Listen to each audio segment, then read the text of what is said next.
weekend out there. Welcome, PTL Nation. And we certainly have a lot to get to today, a lot to talk about. Special guest coming up here in a couple minutes.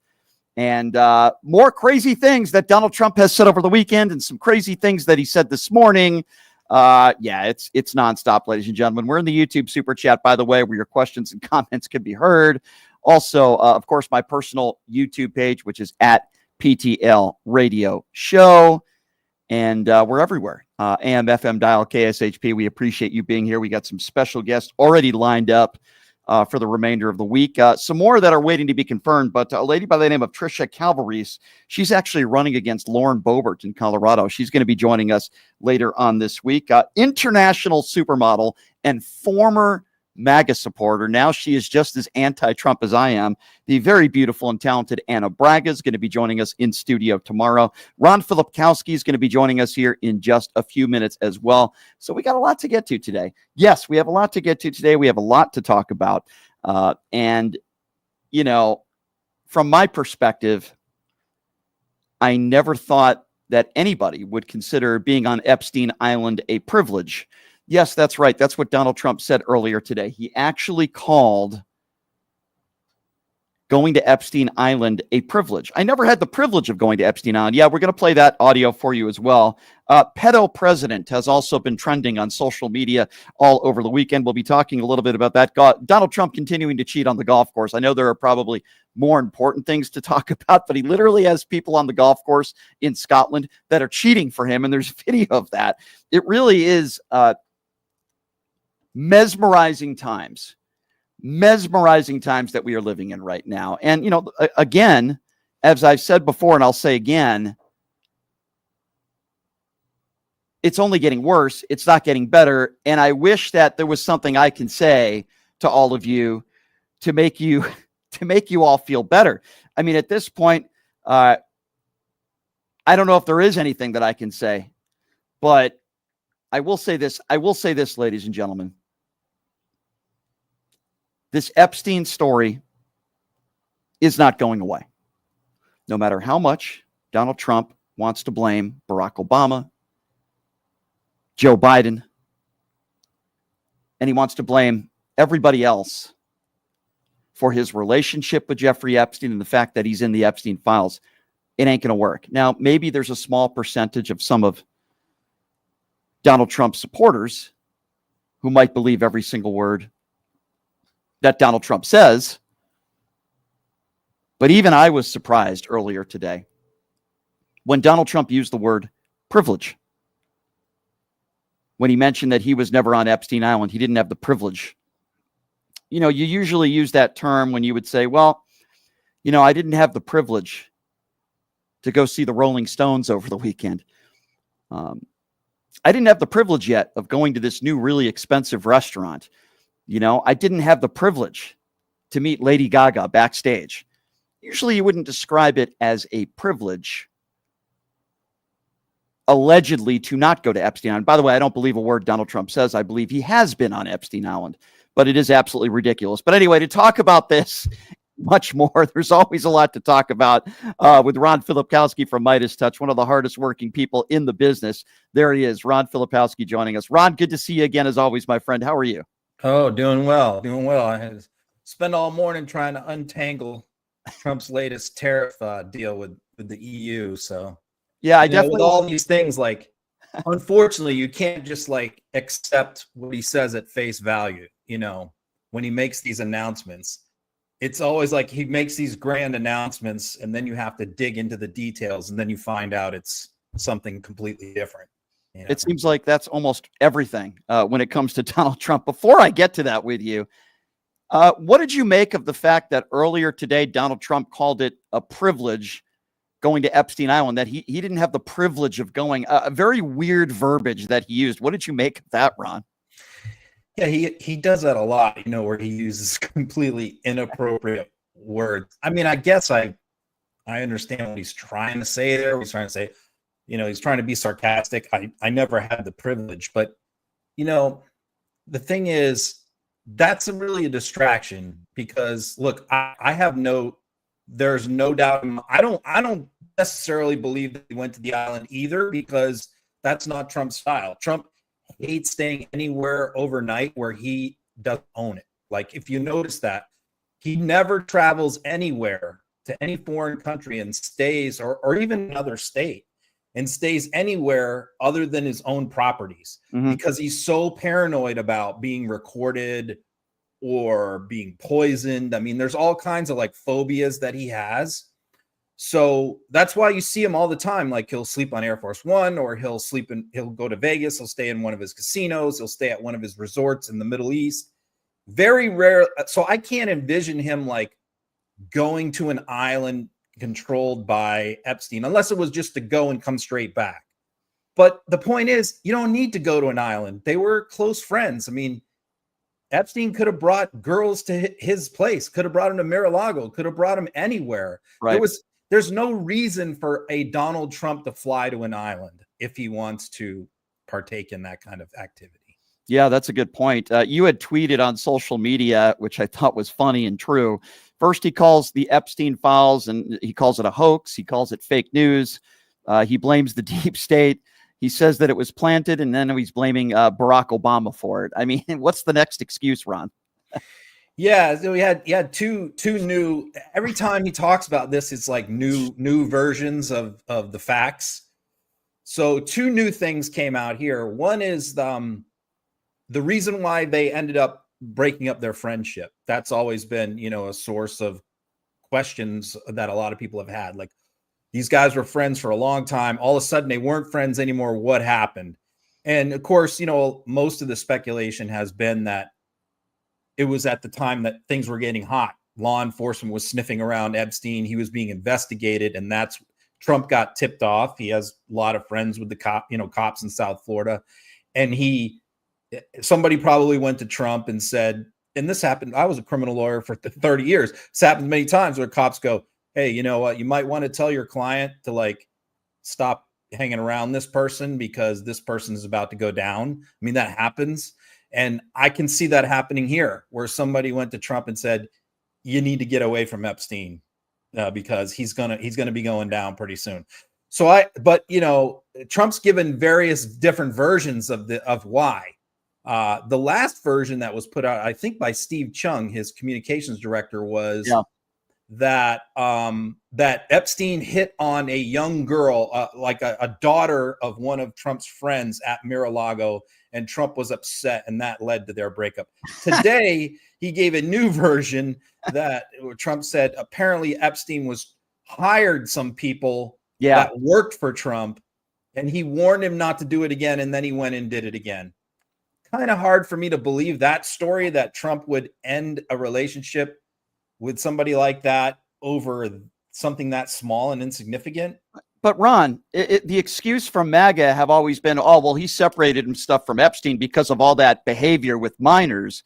And now it's turned to he separated his relationship with Epstein because of hiring or not hiring certain people. I'm confused now, Ron. I'm confused. I think because the timeline doesn't really work out with what's in the files. Right. And so Trump knows that. Trump's been told that. And so, I mean, the other curious thing was what Mike Johnson said today. I think they're telegraphing what's going to happen here. I think ultimately they are going to put out a lot of stuff because they know that they just simply can't get away with it. And this isn't going away. These questions, look, he got like 6 questions on it today, meeting with the UK prime minister in England, so he can't get away from this. And he knows that. So I think they're telegraphing the game plan here, which is Trump said first, Bondi should release all credible evidence, anything she deems credible. Now, again, she's not the one going through this. Who is the one going through the Epstein files? It's not Bondi. It is Todd Blanche. And right. Todd Blanche is the one who met with Maxwell. Todd Blanche was also Trump's criminal defense lawyer before he became president. That's the person that's going through this stuff. And so then you have, so I didn't know, was that just an offhand, the word credible caught my attention because when he said it 2 weeks ago, because what that says is like Blanche can go through and anything he decides is not credible, right, is not reliable, He won't put that out. Of course, we know what that means. Everything with Trump's name on it. Right. Exactly. And then Trump's Mike Johnson said that yesterday. I think on Meet the Press or one of the Sunday shows. He said, credible. That word is very important. He emphasized that. He said it's important that only credible evidence gets released. That's the key. So we see the setup. This is being set up right now. Is they're going to release a bunch of stuff. There's going to be nothing in there negative towards Trump. They're probably going to release something about their proffer they did with Maxwell, which again will implicate a lot of people, Bill Clinton and others, lots of Democrats, I'm sure, maybe media members. But, they'll say, oh, Maxwell said Trump is innocent. And, and their justification for redacting all the Trump stuff out of the files is going to be the information was not credible. Ron, do you think ultimately that Maxwell will be pardoned when Trump leaves office? What do you think is going to happen there? No. Well, it's an interesting development on that today, which is she has a petition pending before the U.S. Supreme Court, where they're trying to get her to hear her appeal, which she lost at the appellate court level in New York, where she's trying to argue that basically she fell under the plea agreement that Epstein made in South Florida many years ago. Mm-hmm. And she should not have been prosecuted because she was under that. So anyway, Marcus put out a statement, her lawyer, today, basically arguing like that Trump should intervene in this appeal. Trump should direct DOJ basically not to oppose this appeal.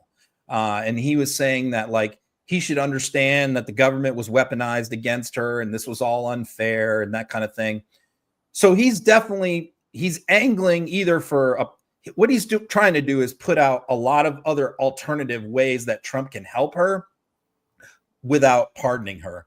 Because I think they all know that everybody knows that if Trump pardons her, especially before the midterms, like it's basically the end of his presidency from a political, his supporters will abandon him in droves. He just can't do it. So what I said is he's either going to do like a sentence commutation on his like last week in office, because she's doing 20 years. So if he does a commutation, basically just says you don't have to serve the remainder of your sentence, which he did with a lot of the J6ers, then she would get out after doing 6-7 years out of 20, which is a good deal for her. So he could do that. Or again, they could kind of take a dive on this appeal. They could maybe not argue it as strenuously before the Supreme Court. And if she wins her appeal, then Trump could just say, well, I didn't do anything to help her. She won on appeal. It was the court. Or the other thing that they could do is DOJ could do what's called a Rule 35 motion, which is to reduce her sentence because she provided additional information in her interviews with Vance. I believe the last thing is what they're going to do. I think what they're going to do is they are going to wait till after the midterm elections. And then DOJ is going to file a Rule 35 motion arguing to the original trial judge that her sentence should be reduced because of cooperation. Absolutely despicable. I tend to agree with you. That's probably what's going to happen. I have to bring up Nancy Mace for a moment, and then I want to get to this supposed deal that Donald Trump made. So Nancy Mace over the weekend on Fox News bragging about dragging people out of the courtroom and deporting them. She also said, and not gloating about it and smiling, and she also said, there's nothing, quote, more American than that. What is your response to that? Because I couldn't find anything that's more un-American than what they're doing. These ICE agents are doing outside these courtrooms. And it seems like she's gleeful. Well, she's been teasing this run for governor of South Carolina for a long time. Like every single day she posts about running for governor, and she's supposedly going to make some big announcement this week. I'm still very skeptical that she's going to do it. Henry McMaster is the current governor, and he is term limited. She also gave a statement in that same interview teasing running for governor and claiming that McMaster was too woke, which is like probably a shock to most Democrats in South Carolina to learn that Henry McMaster is woke, but whatever. That's going to be apparently her campaign. Ralph Norman is already running, who's a Freedom Caucus far right guy. So she could possibly beat Norman, but I have to believe somebody better is going to get in that race. But I think that what she's saying there is like, you know, the deportation porn is what I call it. You know, they do love those clips. I mean, those clips go viral all the time. Yep. Anytime you have somebody getting dragged off in handcuffs, crying, getting arrested when they're walking out of a court hearing, getting dragged off with their children crying in the background, that's like MAGA porn. You know, those videos always go viral with MAGA people. And, you know, she's somebody who's always looking for attention. If she is going to run for governor, she's probably looking for attention that way. And she hasn't been able to get on Fox very much in the last few months because she's gone so crazy and so far off the deep end. I think they're tired of her even. But the reason why she got back on there was she's teasing this governor thing. And that's the game that she's playing right now, is that she's using that to get herself on TV, and then she's bringing up these other issues. So, yeah, it's pretty gross, but, you know, they revel in it. But that's the thing that's hurting them, because, you know, a solid majority of Americans at the beginning of Trump's term favored deportations, favored a significant number of the people who came in during the Biden administration being deported, something like 55 to 60%. However, the methods and the tactics that they're using to do this has flipped the polls. And that's the problem. The fact that MAGA is getting off on this stuff and reveling in the pain of deportations is really hurting their cause on this. And, you know, but maybe it won't hurt her in a Republican primary in South Carolina. Probably not. It probably won't in that area. I don't doubt that. So, Ron, we started this interview. You talked a little bit about you're covering this supposed new deal that Donald Trump has made with Europe. What can you tell us about this? We see people, MAGA supporters, all over social media gloating about this. Look at this deal that Donald Trump just made. Can you break this down for us and tell us, what does this deal actually entail? And is it truthful, anything that Donald Trump is saying, talking about this deal? I mean, you know, one thing we've learned at Midas, like what I told the guys is like, I wish media, the rest of the media would follow this, is like every single time he makes an announcement on the trade deal, there's never any specifics. There's never anything in writing. He makes all these claims, and then you wait and wait, and then you get the actual like specifics, if there are any, and you find out that none of it's true. I mean, look at the Japan deal, for example. I mean, he meets with the PM for like 70 minutes right before the prime minister's election. So they're both trying to get a win here. You know, the PM of Japan, who's like down in the polls, is looking for some positive news to break right before his election. Trump's looking for a win because he can't negotiate any trade deals. So they meet for an hour, and then they announce this big deal. Well, first of all, the deal has to be ratified by the Japanese parliament. The guy goes and loses his election the following week. So he's not even in the deal, whatever the stuff that was negotiated basically on like a sheet of notebook paper on Trump's desk, the broad brushes are not even binding on Japan. They're about to create a new government, and whatever that negotiated with us doesn't mean anything. Number one. Number two, Trump announced that Japan is supposed to turn over to us $700 billion. Just give us a check, $700 billion for Trump to invest in the United States as he sees fit. That's complete fantasy. It's complete fiction. There is no agreement for Japan to give us a single dollar. What the broad general parameters said was that Japanese businesses, it will be a goal and an objective for them over the next 3 years to invest that money in the United States. Like Toyota's going to invest their own plants, their own stuff, but none of that is binding. So, you know, when the EU agreement comes out, I'm like, I wake up to that. Okay, well, then I see Charles Gasparino, who is like the Fox News business analyst, like their number one guy. And he's also mostly tells the truth when it comes to this kind of stuff. So I saw he's going to be on Fox and Friends at 6:30. So I'm like, oh, geez, man. So I got to watch that, right, to see his take. And he just trashes it. I mean, he basically was just like arguing with Brian Kilmeade. I saw that. He goes, well, Japan is giving us $700 billion out of their sovereign wealth fund. He's like, no, they're not. It's just made up by Trump. And so Gasparino's like, look, man, this deal is like, we're putting a 15% tariff on everything from Europe for the most part, with a couple exceptions. We're keeping the 50% tariffs on steel and aluminum.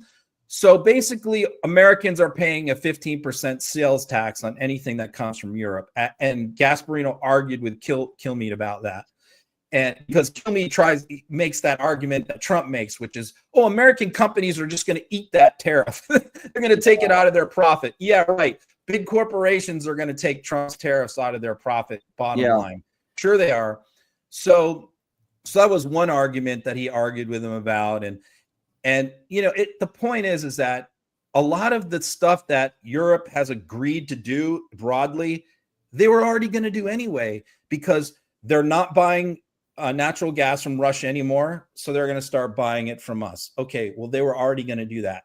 They're going to buy weapons from us. They're all increasing their defense budget. So they're going to buy weapons from us. They were going to do that anyway because of the threat from Russia. So a lot of the things that are in this so-called deal, they were already going to do. Right. And the final point I'll make is this is negotiated with the EU commissioner. She cannot dictate to businesses in Germany and in Spain and in France what they have to buy from the United States. All these are goals and objectives. They're not like agreements where you have to honor them. They're just plans. And so what they know is that they can just slow play Trump, give him his PR win. And then as we look, China agreed to buy back in 2019 X amount of oil from the United States that they pledged to buy. They never did it. Right. I mean, this is what we've seen time and time again. These countries know they can promise Trump one thing, give him his PR win, and then a few months later, they can just forget about it. Just unbelievable. Thank you for breaking that down, by the way. And I would imagine this will be in your next write-up. I would assume on your Look, I spent all morning reading all my sources in Europe and around the world from all the business and trade people that I go to. So yes, my first objective in today's bulletin is going to be breaking all that down, the EU fantasy, then going into all the Epstein stuff, and then everything else. I have to ask you one more question, Ron, before I let you go. I watched a podcast, Bill Maher's podcast with Brian Tyler Cohen. I don't know if you had a chance to see it. And I see a clip in it where Bill Maher is saying, geez, I was wrong. These tariffs aren't as bad as I thought they would be. When I drive around, I don't see people suffering. Everything seems to be okay. I admit that I was wrong. And I say to myself, well, first of all, what are you talking about? The American consumers paying for this. What is Bill Maher talking about, and what happened to Bill Maher? What are your thoughts on this? I actually saw that clip. I didn't watch the podcast, but I saw that clip. And my first thought was how can you be so dumb? Literally, I get how the MAGA people and the Fox News people buy that bullshit, but he should be a little bit smarter about it. But he's kind of lost the plot in the last couple of years. Look, these tariffs, and all the experts will say the same thing. You can read any publication, any serious economist.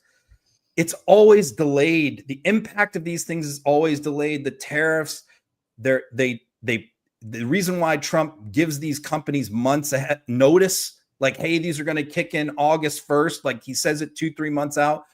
They buy up inventory is what they do before the tariffs go into effect. Every American company did that. With China and Europe, they bought tons of inventory. It's also why, a lot of the economy didn't tank as bad.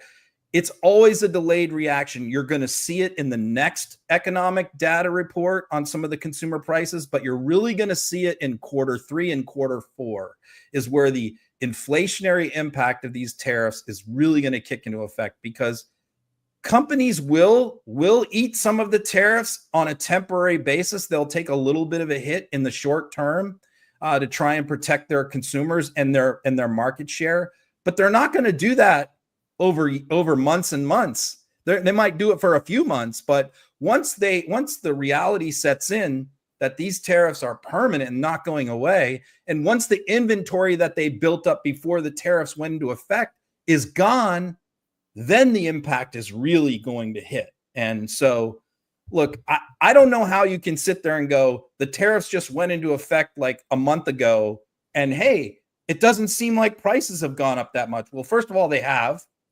Check the price of coffee and things, other commodities, tomatoes, beef. Look, just take the price of oil and gas. So now Europe is going to buy all their oil and gas from us. What's that going to do for our market when huge multinational energy companies are now going to be selling our stuff to Europe at a higher profit margin? What's that going to do to prices here? All of this stuff takes time. So look, I predict quarter 3, quarter 4 is going to be dismal.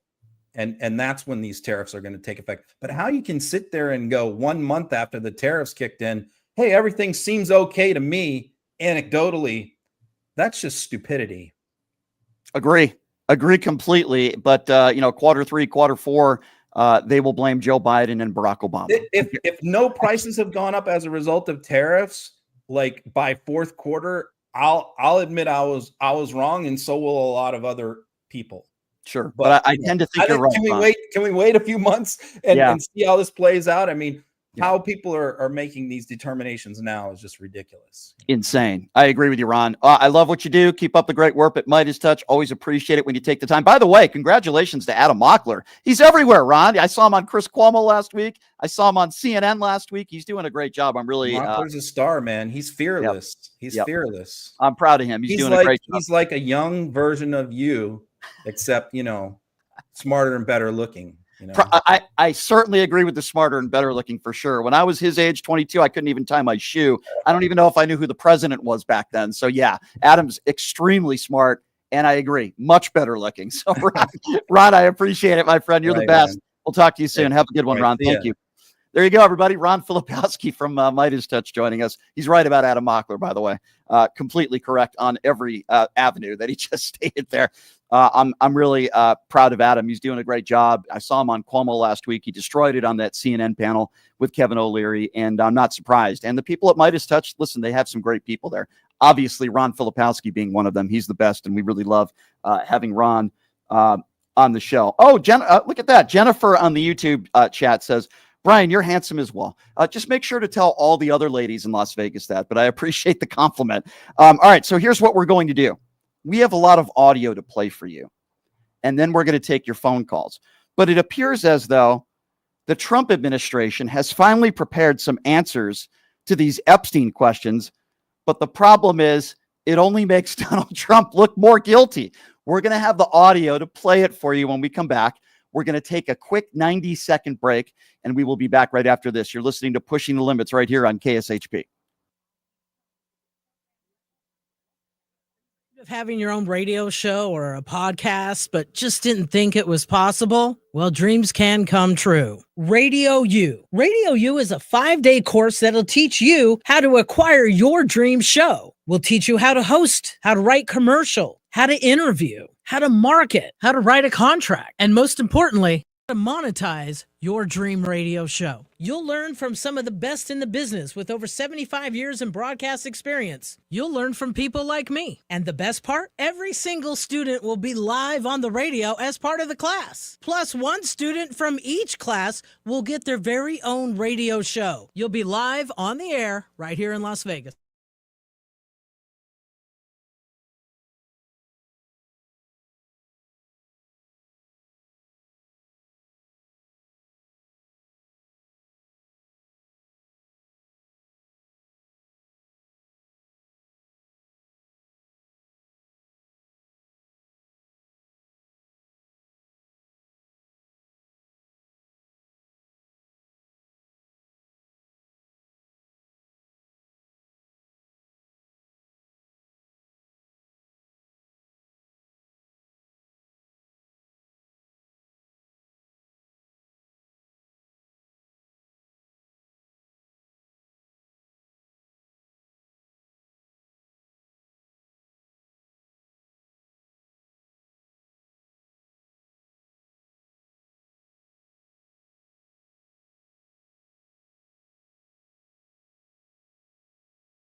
right, welcome back, everybody.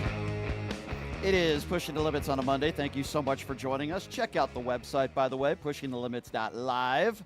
The YouTube page has just passed 132,000 subscribers over the weekend, so we certainly appreciate that. We just had Ron Filipkowski on from, of course, Midas Touch, kind of breaking down this sham of a deal with Europe, the EU deal. It's an absolute joke. So we talked a little bit about that. But it appears, ladies and gentlemen, as though Donald Trump has been given some new answers to make excuses for this Epstein files scandal, whatever you'd like to call it, and he continues to do so. And what we are going to do is we are going to play for you some audio from this press conference that took place earlier today. So first, Donald Trump blames the Epstein files on a hoax. Then he says it's fake news and it's the deep state. And now he's been saying it's planted. Remember when he blamed Barack Obama and Joe Biden? Well, now he's moved on to a few other people. James Comey and Merrick Garland. Yes, that's right. Donald Trump is blaming them now for the Epstein files. Have a listen to this. Have not been briefed on the Epstein files, or your name has not appeared in the Epstein files. But doesn't the AG have to tell you if your name is... Well, I haven't been overly interested in it. You know, it's a hoax that's been built up way beyond proportion. I can say this, those files were run by the worst scum on earth. They were run by Comey, they were run by Garland, they were run by Biden and all of the people that actually ran the government, including the auto pen. Those files were run for 4 years by those people. If they had anything, I assume they would have released it. The whole thing is a hoax. They ran the files. I was running against somebody that ran the files. If they had something, they would have released. Now, they can easily put something in the files that's a phony. Like, as an example, Christopher Steele, a person you know well, happens to be from your country. But Christopher Steele, as an example, wrote a book, a dossier. We call it the fake news dossier. And the whole thing was a fake. The whole thing was a fake. They can put things in the file that are fake. But those files were run by bad, sick people. If they had anything, why didn't they use it when I was killing Joe and then he gave out because he was 25 points down? And then I got somebody new. Nobody even knew anything about it. She was a horrible vice president. She was a border czar, but she never went to the border. She never once called a border patrol agent to find out how we're done. But she was the border czar. Her name was Kamala. Nobody knows her last name. It was Harris. What is he talking about? What a bumbling idiot. What is he talking? He blames Joe Biden. He blames James Comey. He blames Merrick Garland. He blames Barack Obama. He blames it on the deep state. He starts talking about the dossier. What is this guy talking about? As if they just put his name in the Epstein files. It was investigated by Republicans and Democrats, the Federal Bureau of Investigation, lefties and righties. If somebody told them to, like if Joe Biden said, hey, I really don't like this guy, Donald Trump, can you do me a favor? Can you put his name in the Epstein files? I mean, that's really what Donald Trump is saying. It's so absurd. It's ridiculous. But ladies and gentlemen, it gets worse. Now, I mentioned the word privilege. For example, okay, I'm privileged to be able to go on the radio every day. I do think at times, being white in the United States of America, you have something called white privilege. Now, I don't think that's a good thing, but you understand where the word comes from. I find it to be a privilege to hang out with my niece and my parents, in Las Vegas. That's a privilege to hang out with my family. I find it to be somewhat of a privilege to meet some of these famous people that I grew up with. You get the point, right? That's how the word privilege is used. Donald Trump uses the word privilege in a very different manner this morning, and I'll give you a hint. It has something to do with Epstein Island. Have a listen to this. I'm glad I did, if you want to know the truth. And by the way, I never went to the island, and Bill Clinton went there supposedly 28 times. I never went to the island, but Larry Summers, I hear, went there. He was the head of Harvard. And many other people that are very big people. Nobody ever talks about them. I never had the privilege of going to his island, and I did turn it down, but a lot of people in Palm Beach were invited to his island. In one of my very good moments, I turned it down. I didn't want to go to his island. Yeah, what a privilege. What a privilege to go to an island where there are a bunch of child molesters raping kids. What a privilege. What person would use that type of language? I mean, it's unbelievable. Even for Trump standards, it's unbelievable. As the Ottawa Guy 40 on the YouTube Super Chat says, Trump knee pad wearing Blanche meets with Maxwell. She promises to minimize the Trump-Epstein association. Trump pardons her. Obvious game plan. Yeah, I agree with you. And if it's not a pardon, it certainly will be commuting the sentence. There's no question about that. It's a privilege, right? It's a privilege to let pedophiles out on the streets. It's a privilege because that's the way a normal person would use that word. Oh, my God. Now, we've been hearing from MAGA for years now that the reason why Donald Trump supposedly disassociated himself with Jeffrey Epstein was because he didn't want to be associated with a pedophile, even though Mark Epstein, Jeffrey Epstein's brother, has done this show multiple times and said that's not true. It was Jeffrey Epstein that disassociated himself with Trump. But regardless, apparently Donald Trump is admitting now if he did disassociate himself from Epstein, it had nothing to do with the fact that Epstein is a pedophile, and it had to do with the fact that he hired help and said he never wanted to do that again, something about hiring people. It had nothing to do with him being a predator. Listen to this. At the time he flew him out of Mar-a-Lago. Can you settle that? What was it about? What caused the breach with him? That's such old history. Very easy to explain, but I don't want to waste your time by explaining it. But for years, I wouldn't talk to Jeffrey Epstein. I wouldn't talk because he did something that was inappropriate. He hired help. And I said, don't ever do that again. He stole people that worked for me. I said, don't ever do that again. He did it again. And I threw him out of the place, persona non grata. I threw him out, and that was it. I'm glad I did, if you want to know the truth. So let me get this right. The reason why Donald Trump stopped talking to Jeffrey Epstein, I'm laughing at this because it's so ridiculous. The reason why Donald Trump stopped speaking with Jeffrey Epstein, because apparently he was poaching staff from him. Had nothing to do with the fact that he was raping children. Very interesting. You know, this is one of my favorite characteristics of these Trump defenders, right? They've defended Trump for years, and they've made the case over and over and over again that he cut off Epstein when he found out about the child abuse. And then Donald Trump throws all of them under the bus this morning and says because he stole people who worked for him. I mean, you can't make this stuff up, ladies and gentlemen. It's really unbelievable. And then there's the stiff himself, the couch predator, J.D. Vance. So J.D. Vance is also being asked about the Epstein files. Keep in mind, our vice president was the guy that was so talkative about this 5-6 months ago, saying we have to release the Epstein files. We have to release the Epstein list. And now he's making the case that not only does Donald Trump have nothing to hide, but he's being fully transparent. Have a listen to our vice president. Under Joe Biden's Department of Justice, the media didn't give a damn about the Epstein files or about the Epstein case. For literally 20 years, the story about this scumbag, and he is a scumbag pedophile, Jeffrey Epstein, he's dead now, but for 20 years, you had Obama and George W. Bush's Department of Justice go easy on this guy. They didn't fully investigate the case. They didn't show any curiosity about the case. And now Donald J. Trump is asking his Department of Justice to show full transparency. And somehow that's a criticism of Donald J. Trump and not Barack Obama and George W. Bush.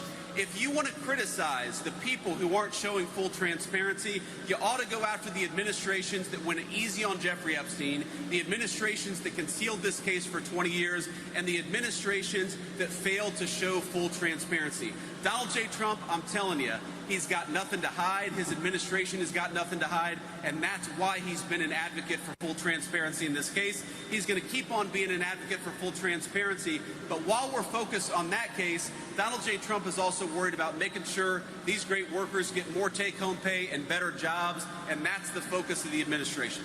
Yeah, that's the focus. Full transparency, because the first thing I think about when I think about Donald Trump is how transparent he is and how honest he is with the American people, even though he said himself just a week ago that anybody who is still talking about the Epstein files is stupid, including his own supporters who have been talking about it for years. But no, he's being fully transparent. I'm sure that's why Blanche went and spoke to Maxwell, because they're trying to make a deal with Maxwell to exonerate Donald Trump. Full transparency. I'm sure we'll get the entire transcript of that conversation. And then a reporter asked J.D. Vance a follow-up. Why should the U.S. government shield the client list of Epstein? Here's Vance's response to this exchange. Immigration, and taking a strong stand on immigration is imperative.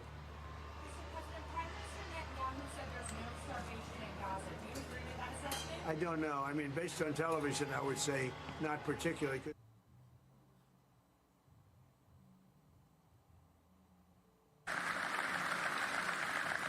Hi, Mr. Vice President. Julie Carr-Smythe from the Associated Press. I guess I'm going to be that person. There are some protesters outside accusing the GOP of protecting pedophiles, and we're wondering what you think are the reasons the U.S. government should shield the client list of Epstein from the public, and what you have to say about any relevance to that here today. Well, let me say just a couple of things. First of all, the president has been very clear. We're not shielding anything. The president has directed the attorney general to release all credible information, and frankly, to go and find additional credible information related to the Jeffrey Epstein case. He's been incredibly transparent about that stuff, but some of that stuff takes time. You've got to assemble that stuff. You've got to compile that stuff. You've got to redact some victims' names so that you protect the victims. But the president has been very clear. He wants full transparency. He's asked that from the attorney general, and I know, because I talk to her all the time, the attorney general is hard at work on that issue right now. Oh, yeah, I'm sure. Pam Bondi's doing an excellent job, as the Trump administration would say. But behind closed doors, I don't think they feel the same way. Maybe Donald Trump does. But the truth be told is that there's the opposite of transparency going right now, and Donald Trump would do anything and is trying to do everything that he can to try to get people to stop talking about the Epstein files. Why? Because he's in them. That's why. And then earlier today, before Donald Trump met with Starmer, Donald Trump was asked about so many people dying of starvation in Gaza. Now, obviously, this is a terrible situation. And I've talked to many people about this, and it's horrible, right? There are people in Gaza, there are children that are dying of starvation. It's awful. And I think you are complicit if you think that the Israeli government has nothing to do with it. I'm not saying it's all their fault, but certainly they've played a role in this. And Benjamin Netanyahu is lying to his own people. He's lying to the people in Gaza, and he's lying to the world. We've seen the videos. We've seen children that are dying of starvation. It's awful. Innocent people that have done absolutely nothing wrong. Donald Trump's response?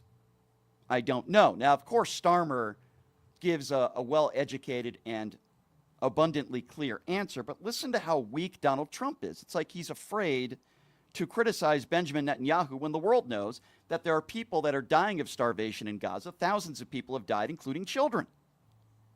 Immigration, and taking a strong stand on immigration is imperative.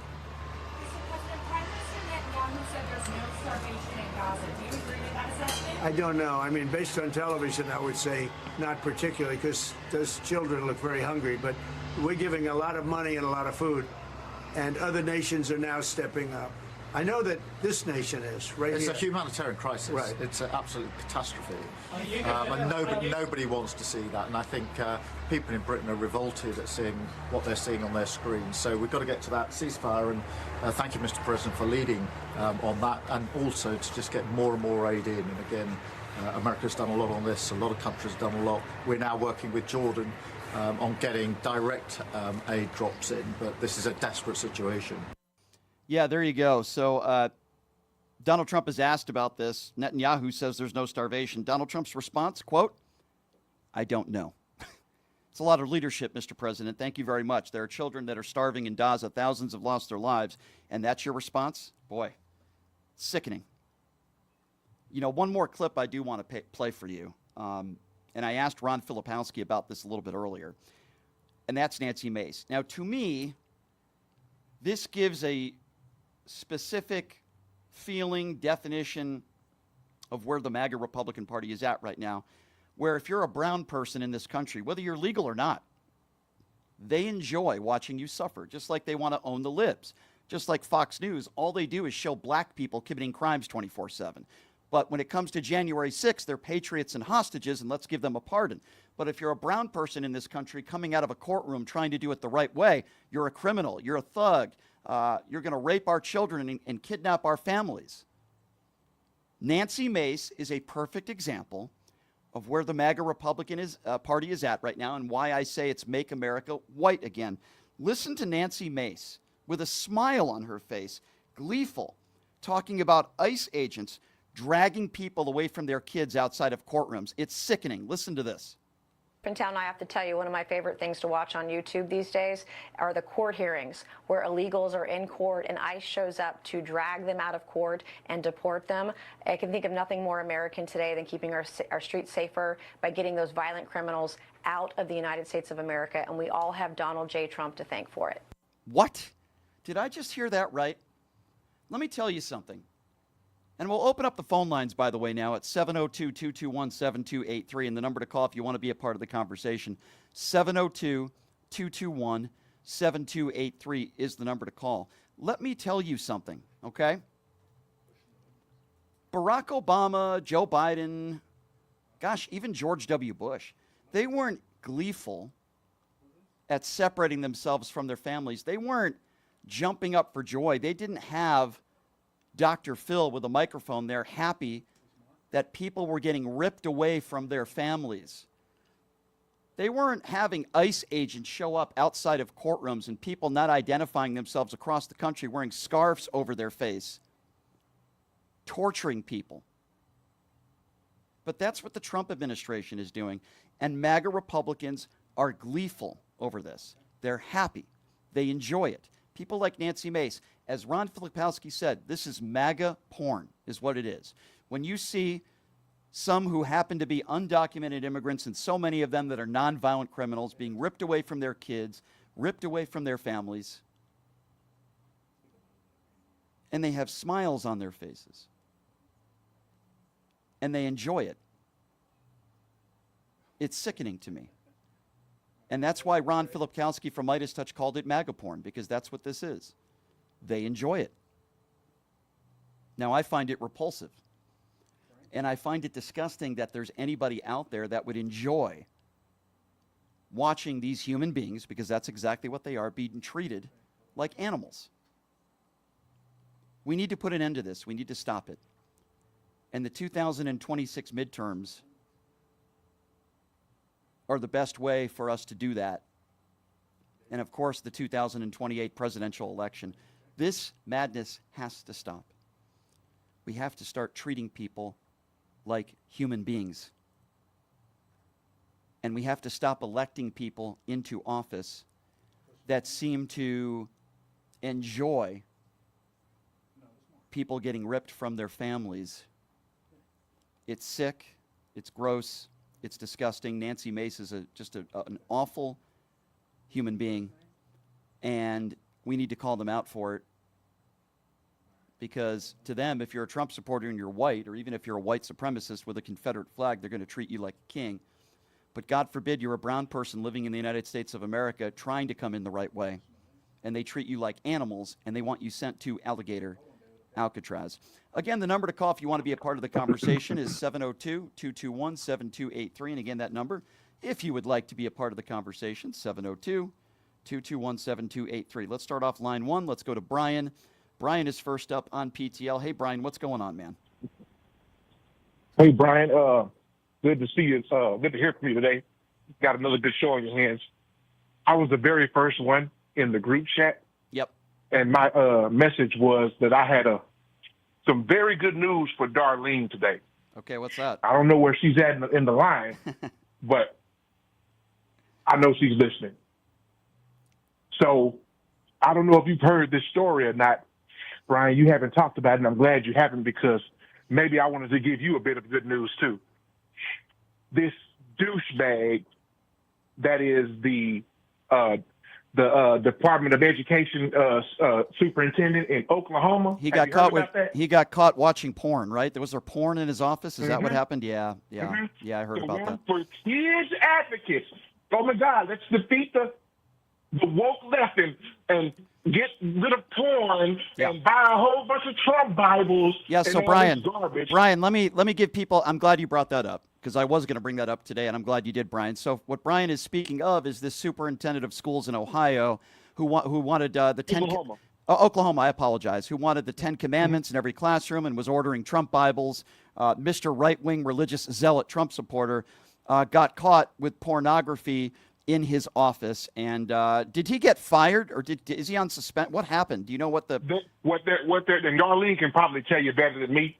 But what's happening is they are going forward with impeachment proceedings. Good. Because they were in the middle of a meeting, and the laptop or whatever the TV was, the apparatus was attached from his office to that meeting, so the porn was live from his office. Brian, I'm going to tell you something, and if you listen to the show a lot, which I think you do, then you'll know what I'm about to say here. The people that preach anti-porn and on the evangelical right are people that probably watch more porn than a porn star does, and the people that preach on the far right anti-gay and how gay is a sin are probably the same people that are gay that are afraid to admit it. The people that call themselves wholesome Christians are usually the same people that behave the same way Donald Trump behaves in cheating on every single woman that they've ever been out with.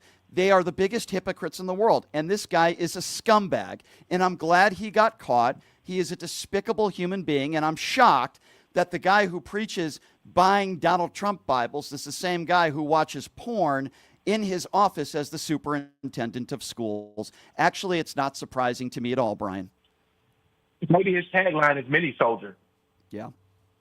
Well, Brian, I'm glad you brought that up, my friend, and I appreciate it. And thank you so much for calling in. Brian. I appreciate you. I love you too, Brian. I appreciate the phone call. 702-221-7283 is the number to call. Let's go to Mark. Mark is next up on line 2. Hey, Mark, what's going on, man? Thanks for calling in. What's on your mind? Hey, to the last caller, you took away my first comment. That was going to be. You see, my listeners are so educated and up to date. I love that. Go ahead, Mark. Okay. That last clip that you played of Trump, where he stated that it's all a hoax, the Democrats have been talking about this for the last 4 years. He incriminated himself by just opening his mouth. And let me tell you about a couple of things that blow holes into his story, which we know is BS anyway. Yep. He claimed that Democrats have been crying the last 4 years.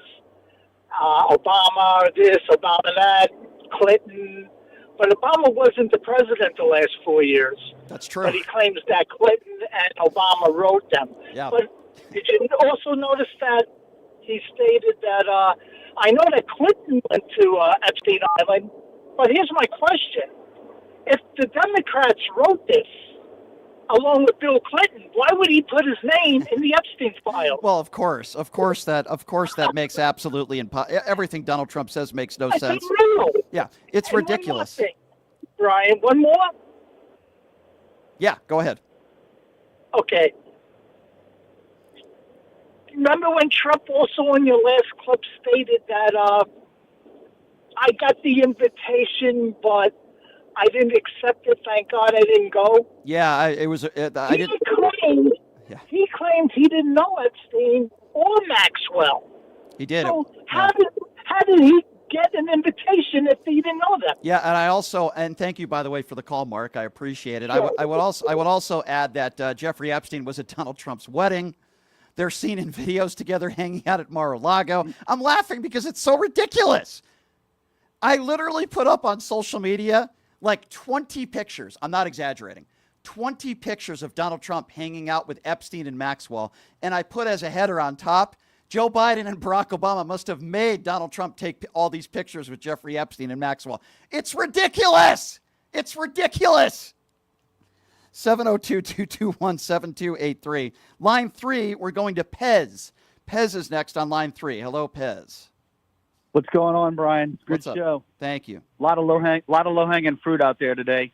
I just wanted to point out to you, one of the signs I saw in the protests in Scotland was the pedo Führer. I hope that catches on in the States. I hope it does too. I like that. Yeah, it's true. I wasn't aware that being part of child rape was a privilege, but I think they just handed the Democrats for every campaign commercial material that they won't even have to create on their own. Okay, can I ask you, Pez? Right. I think you're right. Let me, Go ahead. Pez.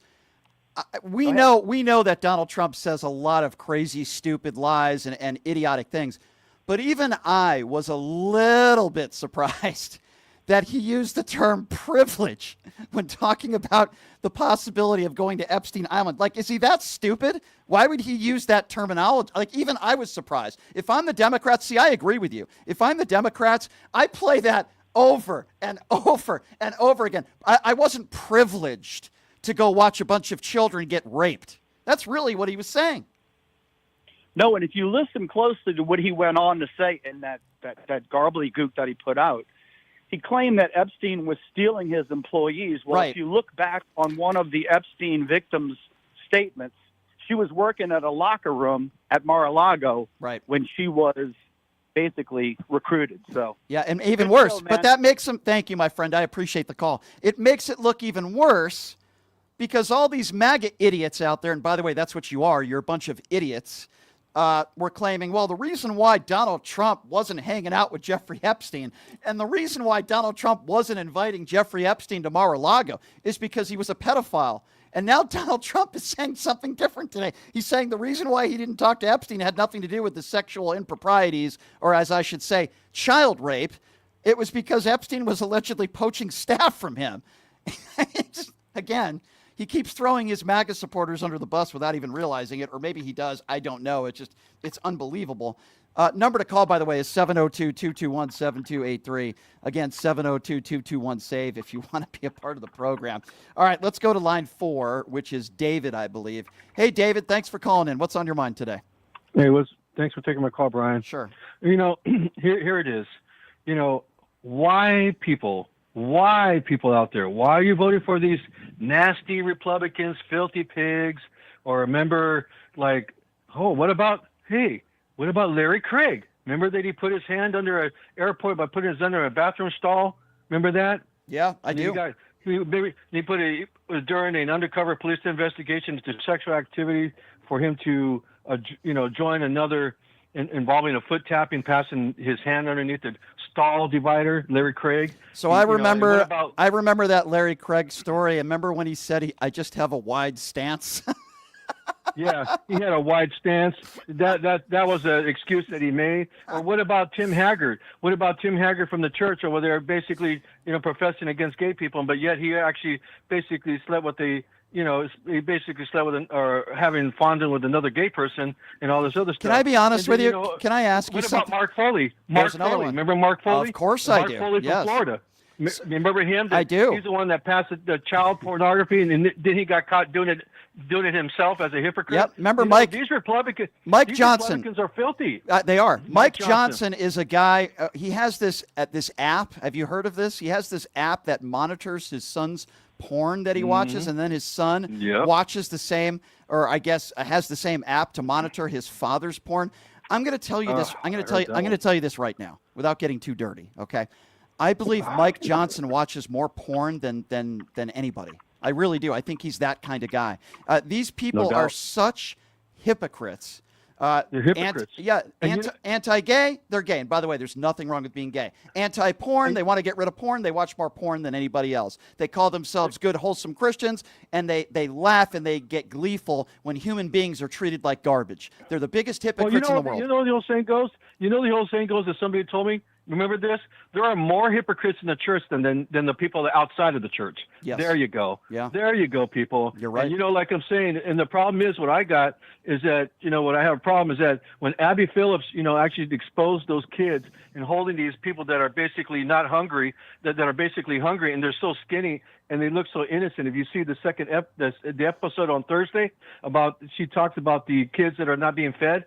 After I saw that, I cried. I mean, are we that sadistic that we are cruel as a country that we can't help these other? I'll give you another one. In starvation. I'm going to give you. So sick, David. I'm going to give you another one here. Okay, you hear these MAGA idiots out there that attack drag queens, drag queen reading, and transgenders.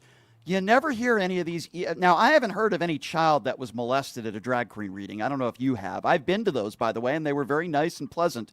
Do you ever hear them say, don't go to church for the thousands of children that were molested by the clergy? Do you ever hear them say, stay away from those priests? By the way, the overwhelming majority of priests are good people. That's not what I'm saying. Yeah. But what I am saying is a lot of children have been molested at churches. But God forbid if a drag queen says, be happy for who you are, treat everybody with respect and dignity, because they're wearing makeup, they get angry at them, but they'll never say, don't go to church because those clergy are molesting children. You notice that?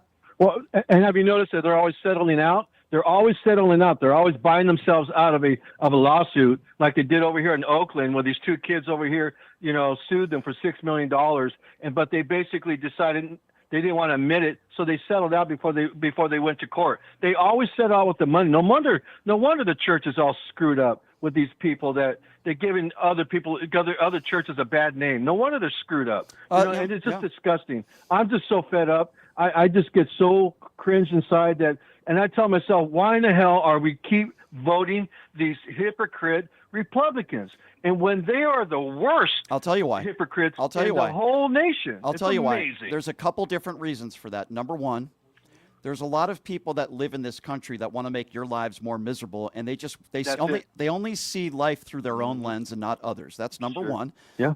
Number two, stupidity. There's a lot of people that are very ill-informed. They're bigoted in nature. They don't like you because of their skin color. They don't like you because of your sexuality. They don't like you because you might be a little bit different than them. They also don't have empathy for people. And there's a lot of people that vote against their own interests. But really what it comes down to is stupidity. And I try to make it as simple as possible. Chances are, if you're a bigot, if you're a racist, you're ignorant, because that's really what this is. If you attack someone because of their color of their skin or their sexuality, you're an extremely ignorant and hateful person. Sadly, I love the United States of America. I hate where this country has been headed. I don't recognize it anymore, but sadly, my friend, and I appreciate the call, by the way, great phone call. Thank you. Thanks. There's a lot of people in this country that are just very hateful people. Thank you for the call, my friend. 702-221-7283. Let's now go to line 5. I believe it's Frank on line 5. Hey, Frank, what's going on? Hey, Brian, how you doing? Good. Thank you for taking my call. Sure. Did you hear, I think you have, but I'm not sure, a MAGA supporter told somebody on the blog that they were against immigration, that they should put military 24/7 down at the border, and if immigrants come across the border, they should shoot them. And the same person said if people hire them in the United States, that the people that hire them should go to jail. Listen.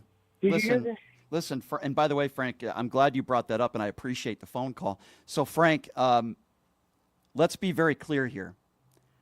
There are a percentage of Donald Trump supporters in this country that actually do believe that if they find, it doesn't matter whether they're children, families, people seeking asylum, they believe in their heart, their dark heart, that those people should be shot. Now, I can't have a conversation with somebody like that. No. But yes, there are people in this country that believe that if you're undocumented, no problem, send them to an El Salvador prison. Nonviolent criminals, send them to Alligator Alcatraz. You know who I think should be at Alligator Alcatraz? Anybody that's in the Epstein files. You know who I think should be at Alligator Alcatraz? Violent criminals, rapists, child abusers, murderers. Not non-violent criminals who are in this country undocumented that want a better life for themselves and their families.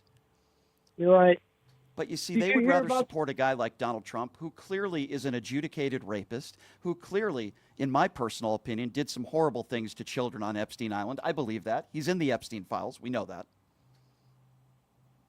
How do you have a good faith conversation with a MAGA supporter in general, but particularly a MAGA supporter who continues to defend the indefensible.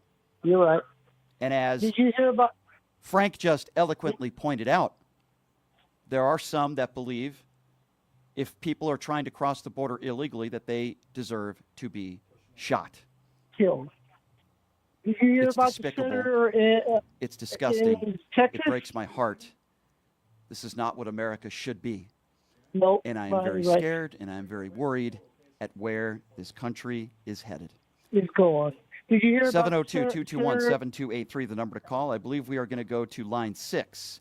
Line 6 is Shelley waiting patiently on hold. Hey, Shelley, good to hear from you. What's on your mind? Hey, Brian, how are you today? I'm doing okay. I'm hanging in there. Yeah, we all are trying to. Yep. If you want to be gay, just come out, okay? We don't care. Us on this side or in the middle, we don't care. Well, are you speaking to Lindsey Graham? Who are you speaking to? I'm just Lindsey kidding. Graham. I'm just kidding. Go I ahead. swear. Tim Scott. Did I say that out loud? Tim Scott. Go right ahead. You I'm sorry. did. You did. I did.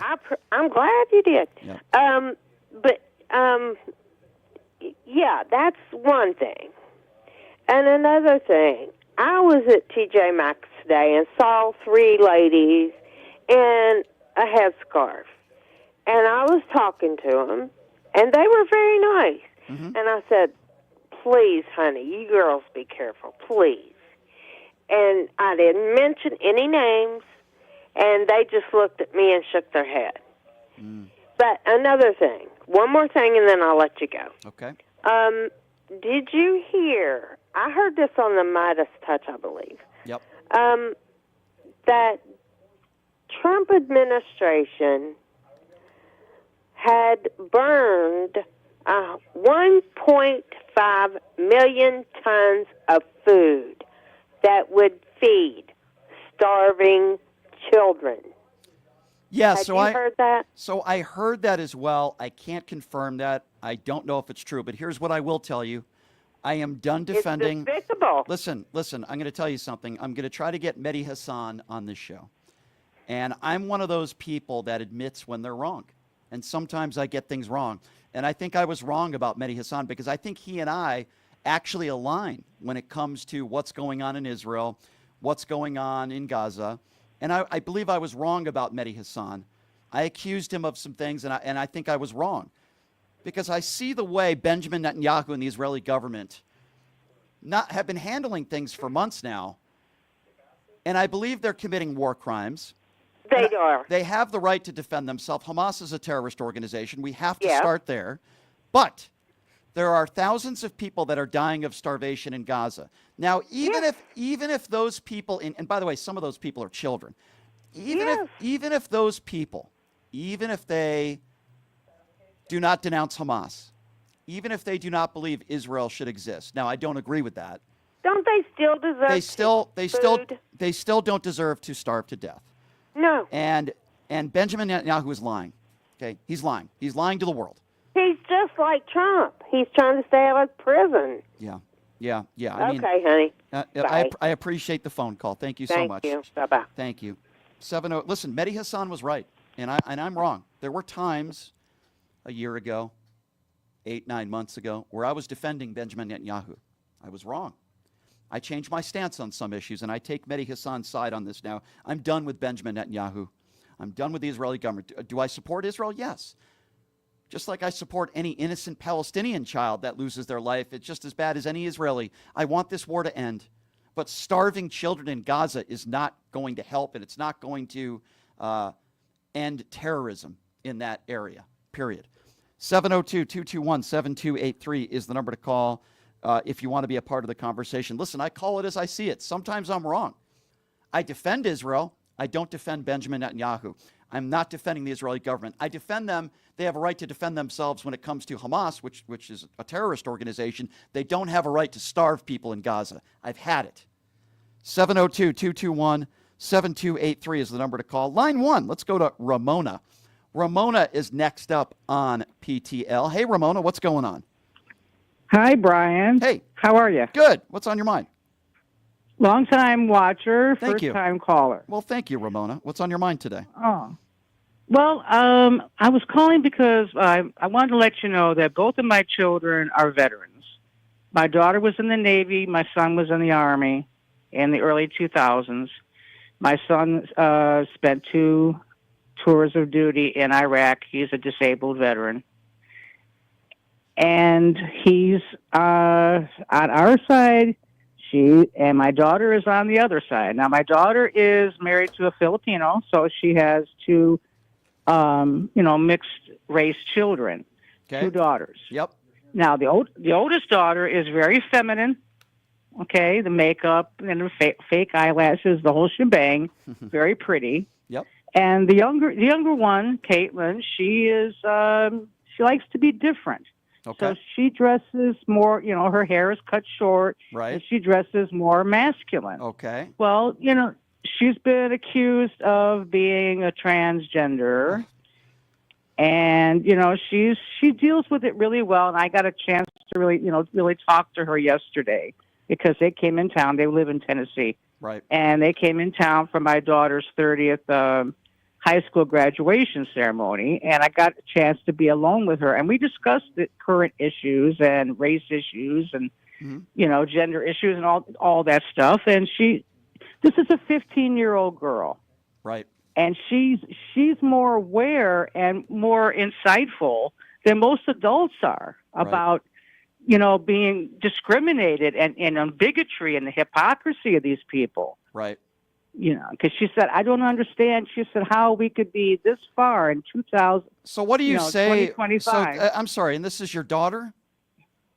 And that's my granddaughter. I apologize, your granddaughter. So what do you say to her? Because I would be like, unfortunately, there's a lot of bad people out there, and there's a lot of hateful people that judge people. We're not a family that does that. I mean, I would imagine you say something like that to her, right? Something along those lines? Yeah. Yeah. Yeah, I did explain that to her. I said, what, honey? Good. I said, yeah, just because she told me, she said, Grandma, I'm not gay. I said, you know what? Even if you were, it wouldn't matter to me. You be yourself, whatever makes you happy. And she said, I understand that. And she says, and I told her, whatever makes you happy, you live your life the way you want to live it.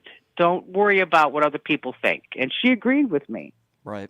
But her mom is a MAGA person, and there you go. We have very little to talk about. It's sad because her mom and I were very close when her mom was young, and now we don't have we don't have much to say to each other. And I told Caitlin, I said, don't tell your mother what we talked about, because I don't want to upset her, because she threatened to not talk to me. And she didn't talk to me because we got into an argument about Trump the first time he ran for office. And she didn't talk to me for like 5 months. Well, you know she what? Said, don't call. You know she what? Said, don't call me unless somebody dies. I don't want to talk to you. Well, obviously she's a horrific person, but I'm glad you have a good relationship with your granddaughter. Please keep that up. I know you will. It's very, very important. You cannot reason with people like that. I'm sorry to say this, but she sounds like not a very good person. And, she used to be. Well, you know what? That might be very true. I know that there are people out there that have been brainwashed, my dear, and I appreciate the phone call. Thank you very much. I know that there are people out there that are brainwashed, but, we could all say that, well, that person used to be a good person, but certainly, and I know you're not using that as an excuse, but I would stop talking to that person. And if they ask why, if they try to contact you, say, I'm not interested in talking to you because of these reasons. Keep that relationship with your granddaughter. I'm sorry they're having to go through this. I really, truly am. But it sounds like you have a very intelligent granddaughter, and it sounds to me like she's going to be okay because she has a wonderful grandmother like you. I really do appreciate your phone call. And she's very lucky to have a grandmother like you. And I'm very lucky to have listeners like you, particularly those like you that call into the show. And I appreciate you. Thank you so much. It gives me hope, ladies and gentlemen. 702-221-7283 is the number to call. We're going to go to line 2, and I believe that is Terry. Terry is on line 2. Hey, Terry, what's going on? Hey, good afternoon, Brian. I'm here to serve up another dish of blatant hypocrisy. Okay. Representative Capriglione from, I think I'm pronouncing his name correct, from Texas, apparently had a 17-year affair with an exotic dancer, and she alleges that he gave her money for several abortions. Oh. And but also claims that he would never do that because he's against abortion. Yeah. And all of a sudden, he is going to resign. So I just thought I'd share that. Well, you know what? I'll take it a step further. I can guarantee you Donald Trump has had women get abortions. I guarantee you. 100. I would agree. They have NDA disclosures. I guarantee you that Donald Trump has impregnated multiple women. He's had abortions. There's no question about that. That's the case with most of these disgusting, bad, powerful men with a lot of money, the Elon Musks of the world. But the weird thing about Elon Musk is, while he's a terrible father, he plants his seed, for lack of a better term, all over the country, and then has these women sign these non-disclosures and pays them off. But listen, there's a lot of good people in this country, okay? I sit here and I say to myself every day, Terry, I'm very fortunate because I've had a rough couple months for a lot of different reasons personally, and I've had a lot of good things in my life too, by the way. But I've had some tough things happen to me in my life the last couple months on a personal level, and I've been able to get through it, part of which is being able to do this show every day and speak to good people like you. Another big part of it, having great friends. I have wonderful friends that I'm very grateful for, that I talk to every day. I was having some issues yesterday, and I spoke with several people on the phone yesterday, helping me through and giving me advice when it came to some personal relationships and issues. It's very, very important. Why am I saying this? I'm saying this because, yes, there are a lot of bad people out there. Yes, there are bad men and women out there. There are people that treat their children terrible. There are people that cheat on their wives and vice versa. And, you know, I have a personal relationship with somebody that I know who lost her husband recently. And after losing her husband, she got into another relationship very quickly. And that man took advantage of her without getting into too much detail. And you know, there are bad people out there in all shapes and sizes and all colors in the crayon box. But we also have to understand that there are a lot of good people out there. You know what I mean, Terry? There are a lot of... You're absolutely right, Brian. And I can't tell you how much I appreciate you and your show. I really do. Well, Terry, that means a lot. And I know you're one of those good people, and I appreciate you. So I had first got to Vegas. Listen, I could share a lot of stories with you, but I think this is a story that I've never shared on the air. I was maybe like 25 years old. Wasn't making a lot of money in radio. I was really struggling, and I was renting a room in this home. And I gave them like 3 months rent in advance. And it turned out that the people that owned the home were taking money from people and, you know, renting it out to people, and they didn't even own the home, and then they fled and they took everything. I come home from work one day, and all my stuff is gone. All my electronics, all my clothes, they took everything from me and my money. And, you know, the cops came by, and there were a lot of victims. I wasn't the only one. So anyway, a local news station did a story about me, and I told them what I had to go through. And I said, man, you know, I need help with a place to live now. I didn't have much money, and, you know, I needed furniture. And all they did was they put out my email address. And I got like 40 emails from people, and I cried. And I cried because, you know, I met some of these people, and they gave me couches and furniture, and they helped me find a new place to live. And you know, these were not a bunch of people with a lot of money. I mean, maybe a few were well off, but a lot of people I met were, you know, modest, one-bedroom apartment people. Hey, I have a silverware set for you. And it made me realize in my heart that there's humanity out there. There's a lot of good people out there. I know that we don't have a lot of people in Washington, D.C. now that are good people, particularly those on the far right. But there are good people out there, man. There are people that care. Those are the people that we want in office, right, that we want representing us. But I think back to my mid-20s, and I think of all the people that helped me. I think of people like Don Lemon, who I've become close friends with, who's helped me in my career. I think of a local friend of mine, and I don't think he'd mind me saying this, JT the Brick. I'll get back to the calls in a minute, but I think this is important. So this was about 15 years ago. And I was struggling in radio. I wasn't happy with my job. I wasn't doing what I wanted to do, which was my own talk show, and I didn't know what to do. So I met this guy named JT the Brick. And if you don't know who JT the Brick is, he's a guy that was once on like hundreds of stations across the country, syndicated radio host. And I sent him an email. I said, JT, I just want your advice, man. He didn't know me from a hole in the wall. Not only did he invite me to meet him, but he invited me to meet him during his show. He said, sit in during my show, and during breaks, I'm going to give you advice and get a chance to get to know you. We've been good friends ever since. I have not forgotten that. He's one of my good friends. So I have people like that in my life. I have experiences like that in my life. I've got some bad experiences too, of course. We all do, right?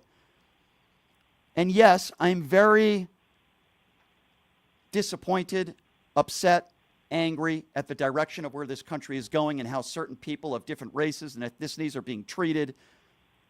I'm very concerned, and I'm just as concerned as you are, and I'm angry, but I do try to remind myself, I try to, before I go to sleep every night, how grateful I am at my friends. You know, I have some wonderful friends, man. I wouldn't make it without them. I have some great friends. I have a great friend, Andrew, who gave me a ride to the radio station today because I have an oil leak in my car. As we speak right now, my car is being worked on because my friend gave me a ride, is picking me up, and the guy cooks me dinner anytime I want. So it's like, you know, I have friends like that I appreciate very much. And why am I telling you these stories? I'm telling you these stories because I know you feel what I feel. We all are human beings. We all are very upset. We all know what's going on in this administration right now, and we know all the people that are suffering. We know it's affecting a lot of good, hardworking people here, and we know there's a lot of stupid people in this country and a lot of hateful people in this country. Trust me, I know. I talk to some of them every day. I know. But we can't forget. And we can't forget because I remember, and it's hard for me to talk about this a little bit, but I remember the October 1 shooting. I was supposed to be at that shooting. I was supposed to be at that concert. Now, I'm not a Jason Aldean fan, and one of the main reasons why I didn't go is because I don't like country music. But a friend of mine invited me, and I couldn't go because I went to a hockey game. I might have gone just to hang out with her. And I'll always remember this. I left the hockey game and my phone starts blowing up, and I learn of this horrible shooting that took place where, at the time I didn't realize it, but over 60 people lost their lives, innocent people. The worst shooting in American history. And I tried calling my friend, and she didn't answer the phone. And I tried calling her over and over again that night, over and over again. I got maybe 2 hours of sleep. And then that morning, I get a call from her phone, and it's her mother. And I'm thinking the worst. I thought she was gone. Her mother said she was in surgery, and she made it because she's tough. But her life has never been the same. She was shot in the lower back. It could have been me, and I felt guilty. I should have been there with her.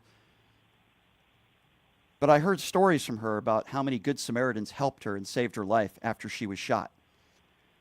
Because the seconds and minutes after you're injured like that, it could mean life or death. And there were innocent people, people that were there that were helping the wounded, and it saved her life.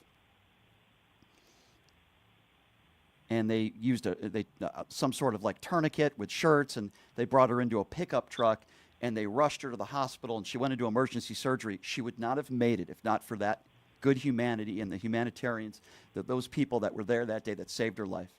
So I'm very grateful. And we still talk. We're still good friends. She moved to California to live with her mom. She's doing okay. She's doing better. And, you know, that's an emotional story for me. And I have plenty of stories like that, you know. I have plenty of stories like that live inside my head every day, and I try to think of them.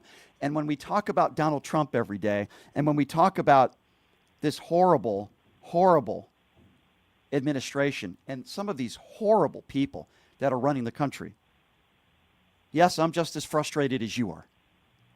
I'm just as angry as you are. I'm just as hurt as you are. Trust me, mentally, I struggle with this every single day. I complain to my friends every single day. Sometimes it affects my relationships with people. Sometimes I could be pretty angry when I have to watch Fox News and hear what they're talking about. I have to listen to conservative talk radio. I don't want to, but I do it because I need to be telling you people what they're saying. and how wrong they are. It's very mentally challenging for me every day. And just because I'm off on the weekends doesn't mean I'm not following the news, because I am. But I try to remind myself there's good people out there. And I speak to myself and I say, Brian, you're lucky. You got your parents here. Your parents are wonderful people. You got your beautiful niece here. You have wonderful friends here that got your back, man. I got a lot of acquaintances in my life, and I have a lot of people in my cell phone, but I can tell you I have about 10 people, which is probably a lot, but I have 10 people that I know got my back no matter what, that I can just call up on a dime and say, hey, man, I need to talk to you about this girl I'm dating. I need some advice. I do that a lot, by the way. I need to talk to you about, a work thing that I got going on, and should I do this? Should I not do this? Or just to talk to them and say, man, mentally, this is really struggling. I'm really struggling with this mentally. I'm struggling with having to cover this guy every day. I'm exhausted. My good friend Ryan Shedd, who's going to do the show this week, I want him on every week now. He's a really good friend of mine. He's a very popular left-leaning podcaster. Ryan's gone through what I'm going through, and he's going through what I'm going through, and we talk on the phone. We don't talk about politics. We just talk about a lot of us are burnt out mentally, having to cover this every single day. It's not easy, but I do it. I do it because I think it's important. I do it because I enjoy it. Once I go on the radio, I enjoy doing this show. I enjoy sharing stories with you. I enjoy giving you my opinions, and I enjoy hearing from you, people all over the country and all over the world. I'm all over the place in Vegas, but, I was in Reno a few weeks ago to see a concert. I had about 7 or 8 people come up to me. Just people at a karaoke bar. I had people at a concert. They came up to me and said, hey, man, we love your show. We love what you do. And I'm getting more of that every day, and that means the world to me. And you guys are the reasons why I do this. It gives me the strength to be able to get up in the morning and do my job. And while it's difficult sometimes, mentally draining sometimes, and I'm not going to lie to you, sometimes it affects my relationships with people, I'm not going to stop doing what I'm doing. And remember, to Terry and anybody else who just called in, there are a lot of good people out there with a heart. There are a lot of good people out there that care, that have a moral compass. Let's focus on them, and I think that's all we can do. And I want to get back to the phone call. Sorry, I went on a little bit of a story and a tangent there maybe, but, I wear my heart on my sleeve. I don't hide anything on this radio show. People say I hide my bald head. I really don't. I've been wearing hats since I was 20 years old. That's not why I wear hats. But anyway, all right, 702-221-7283 is the number to call. Let's go to line 3. I believe we have Jack on the line. Hey, Jack, what's going on, man? Hey, Brian, I just started seeing your show a couple of weeks ago, and it's my first time calling in, but I wanted to let you know you are doing patriotic work with everything you're doing. Thank you. And I am very sorry to hear about what happened to your friend during that shooting. I'm very happy she's all right. I'm actually a former firefighter and first responder myself, trying to get back into it, but I had a question. I listened to the Tim Millers. I listened to the Michael Cohen's, the Midas Touch, Pod Save America guys. And I just wanted to get your take. If I'm calling from a North Carolina phone, but I actually live in Rhode Island, and I'm just wondering if it's time for blue collar people like myself to challenge some of these legacy Democrats in the House. People like Magaziner here in Rhode Island. Is that not the strategy to go about at this point in time? Yes, it is. Yes, it is. I can't emphasize that enough. The Chuck Schumers of the world need to go. And you know what? Listen, I respect Hakeem Jeffries. I think he's a good man. I know he's a good man. I do too. Very intelligent man. But he's not doing enough. Yes, he is. He's not doing enough. And I don't think a 7-hour filibuster, when you know this big, beautiful bill is going to pass, is going to help America. I just think there are better things that the Democrats should be doing. It's not that I don't like Hakeem Jeffries, and it's not like I think Chuck Schumer's this horrible human being. He's not. But I think it's time for new leadership. I think it's time for new leadership. So the answer is yes, Jack. It's yes. So you think blue collar people with, I don't even know where to start, would be able to find financial backing to be able to do this? Well, there are all different sorts of ways to be able to get financial backing. You got to get your name out there. You got to have your social medias going. You've got to build some sort of following. It's not going to happen overnight, Jack, but the answer is yes. And I really do appreciate your phone call, Jack. And you call back anytime if you want any more advice. But the answer is yes, my friend. I think you're on the right track. Shelly from the YouTube Super Chat says, we all have your back, man. We love you. You feel like family. Well, Shelly, I appreciate that, and I feel the same way about you PTL listeners. I think we're all a big family here. We're all in this together, man, and I got your back as well. Thank you all. Line 4, 702-221-7283. I believe we're going to go maybe to line 5. Let's go to Angela. Angela is on line 5. Hi, Angela. Hi, Brian. Thank you for taking my phone call. Sure. I wanted to call and comment about Nancy Mace. I think the next time that she might get pulled over for a speeding ticket or a traffic violation of any sort, that we should send her to Alligator Alcatraz. Because coming over undocumented is exactly the same thing. It's a civil infraction. Let me tell you something. Unless you continue to come over. Let me tell you something, okay? This is my dream, okay, my dear? This is my dream. Get Nancy Mace, Donald Trump, J.D. Vance, and any of these MAGA scumbags, and I want them all deported to Russia. And I want Vladimir Putin. I want Vladimir Putin to welcome them with open arms. They're never allowed back in this country unless they buy a $5 million gold card. That's what I think should happen here. I think that's a brilliant idea. Let them buy the gold card. And by the way, the gold card's only a month gold card. So if J.D. Vance and Donald Trump want to come back into the country, they got to spend $5 million a month to be here. That's my dream. They have 3 options. All right, hold on. I'm going to give them 3 options, okay? They can move to 3 different places. They could either be deported to Gaza, they could be deported to Russia, or Alligator Alcatraz. What do you think about that? Those are the 3 options. Ooh, I like that. I like that. That's what we're going to do. That's what we're going to do. And then if they want to come back, you can buy a gold card, but it's $5 million a month. That's what we're doing. Well, I think that we should up it and make it have to be a platinum card, and I think it should be 20 mil. And we don't accept crypto, by the way. We don't accept Trump crypto. Correct. Yeah. Correct. That's important. and you have to buy 100 Hillary Clinton posters. I would put that in there too. Yeah, you got to do something that'll really drive nuts. And you got to go to a prerequisite is to get your gold card. You have to go to at least 1 drag queen reading. Okay, you got to go to at least 1 a month. You got to go to 1 drag queen reading a month. That's what you have to do. That's awesome. I love that idea. Yeah, there you go. And maybe can always dream, right? go to a class and tell people it's okay to be transgender. Also, they'd have to do that as well. So you have to go to 1 drag queen reading a month. You have to speak in front of a class about how great it is to be transgender. Okay. Yes. You have to talk. You have to write a letter to the NRA saying that guns are dangerous. And you have to spend $5 million a month on a gold card. And you have 3 choices: Gaza, Russia, or Alligator Alcatraz. That's it. That's what we do with all these MAGA Republicans. And I'm standing by what I said, okay? I agree. All right. 100%. Thank you for that call, my dear. I appreciate it. Thank you. I want to go to line 4 now. I believe on line 4, we don't have somebody on line 4. Oh, that's too bad because I heard Herb was on line 4.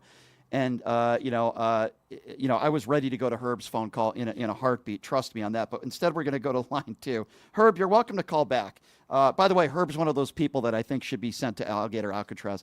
Let's go to Jimmy. Jimmy's next on line 2. Hey, Jimmy, what's going on? Thanks for calling in. What's on your mind? What's going on, Brian? What's going on, brother? Hey. Thank you for taking my call. Sure. I tried calling several times. I'm in a bad area. I'm actually calling from El Salvador. I needed a break from Las Vegas. Wow. I needed a break, and you're welcome anytime. We need to link up when I get back. Anytime you're welcome here, dude. Get your passport ready. All right. All right. It's beautiful here, and I'm gonna one up you. All those people that you mentioned that you want deported in certain locations, why don't we send these people to CCOT? You know how much of a good dollar value, you know how much good of economy would that be for El Salvador and the United States? You know, that back and forth, it's going to be amazing, dude. But I didn't really call for that. I'm calling for what you had said earlier, my guy, and I appreciate you. I see that you're going through this every day. I feel the same thing. You know, I told you, I'm a retired medic in the Army, dude. Mm-hmm. And it hurts me to feel that we're possibly, my heart, dude, seriously, I think we're seeing America burn right now, dude. Mm-hmm. And it breaks my heart hearing this, or seeing this, experiencing this. 20 years in the Army, bro. I'm able to travel and do what I need to do and how I see fit. And I'm seeing this. And I see somebody like you, and I hear your passion, and thank you for serving and as a medic. And I see somebody like you who, risked everything because you love this country. And in return, if you don't mind me asking you, Jimmy, what is your nationality? What is your race, if you don't mind me asking? I'm in El Salvador. You're from El Salvador. How do you feel? How do you feel to know that there are immigrants, whether they're documented or not, in the United States of America, because they might have tattoos on them and they've never been convicted of a violent crime, to be sent to one of the highest maximum security prisons in El Salvador, where many of these people, we're learning, have been beaten, starved, and tortured? As someone who is from El Salvador, it's insane. Yeah. It's insane. It's insane because honestly, some people are complaining the same thing here. And I want to touch another topic. And if you look at Trump and his policies, that man is not original.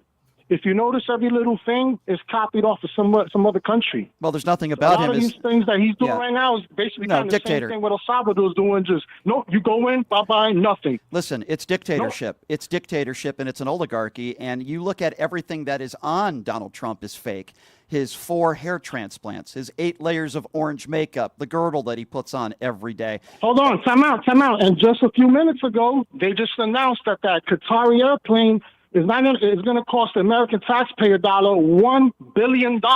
This just came out. $1 billion. Well, that's a minimum. Well, that's a minimum. And I never thought he was going to fly in that plane as president. I think he'll fly in it when he leaves the presidency. But just to be able to go through that plane and to make sure there's nothing nefarious on that plane, it cost the taxpayers so much money. It's insanity. Yeah, so there's no money. There's no money for child trafficking or trafficking people. Wasn't there a program that was recently defunded about trafficking?